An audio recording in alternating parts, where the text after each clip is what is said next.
রাজ্য জুড়ে যখন বাংলা আবাস যোজনা তালিকা প্রাপকদের নাম নিয়ে দুর্নীতির অভিযোগ তুলছে বিরোধীরা, তখনই বাংলা আবাস যোজনায় প্রায়োরিটি লিস্ট নিজেদের থাকা নাম বাতিলের জন্য আবেদন করে সারা ফেলে দিনহাটা ১ নং ব্লকের মাতালহাট গ্রাম পঞ্চায়েতের ১৪৫ নম্বর বুথের তৃণমূল কংগ্রেসের পঞ্চায়েত সদস্য সাবিনা মমতা রায়।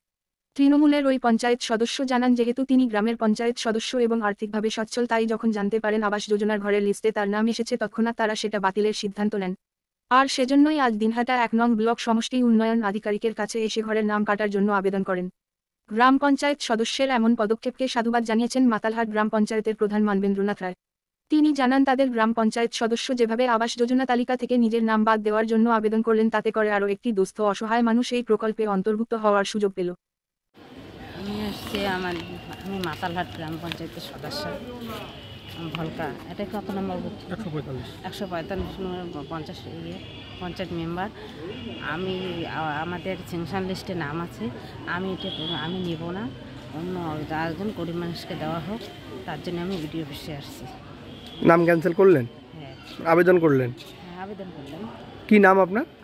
আমার নাম মমতা রায়।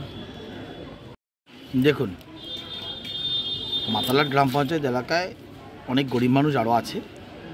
যেহেতু উনি পঞ্চায়েত মেম্বার এবং ওনার থেকে গরিব মানুষ আরও এলাকায় আছে, উনি চাচ্ছে, স্বইচ্ছায় চাচ্ছে যে যাতে গরিব মানুষ সেই ঘরটা পায়।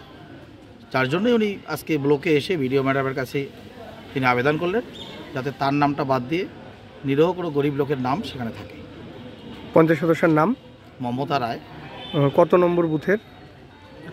১৪৫ নম্বর বুথের পঞ্চায়েত সদস্য। আপনার নাম? মানবেন্দ্রনাথ রায়।